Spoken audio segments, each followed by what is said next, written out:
నమస్తే welcome to Sakshi sports నేను మీ కృష్ణబాల team India యువ ఓపెనర్ అభిషేక్ శర్మ ఫామ్పై వచ్చిన విమర్శల సమయంలో కోచ్ గౌతమ్ గంభీర్ ఇచ్చిన మద్దతు ఇప్పుడు అందరికీ పెద్ద ఉదాహరణగా మారింది.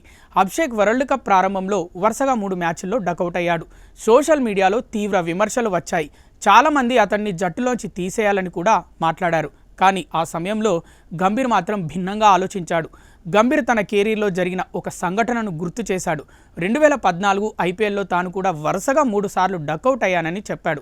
అప్పట్లో చాలా విమర్శలు వచ్చినా తనను జట్టులో నుంచి తీసేయలేదని గుర్తు చేశాడు. ఆ సమయంలోనే నేను ఆగిపోయి ఉంటే తర్వాత నా కెరీర్లో వచ్చే మైలురాళ్ళు ఉండేవి కావు. అదే అనుభవం, అదే పట్టుదల నన్ను ఈరోజు కోచ్గా విజయవంతం చేసిందని గంభీర్ చెప్పాడు.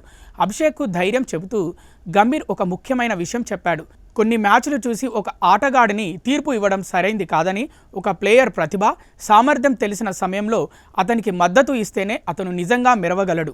బయట ప్రపంచం ఏమనుకుంటుందో పట్టించుకోకు. డ్రెస్సింగ్ రూమ్లో ఉన్న వాళ్ళు నీ మీద నమ్మకం పెట్టుకోవడం ముఖ్యమని సూచించాడు. అంతేకాదు తన స్టైల్లోనే అభిషేక్కు ఓ సందేశం ఇచ్చాడు. మొదటి బంతికే 6 కొట్టాలనిపిస్తే సంకోచం లేకుండా కొట్టు అని ధైర్యం ఇచ్చాడు. ఆ నమ్మకమే తర్వాత ఫలితంగా కనిపించింది. న్యూజిలాండ్తో జరిగిన T20 వరల్డ్ కప్ ఫైనల్లో అభిషేక్ శర్మ అసలు విశ్వరూపం చూపించాడు.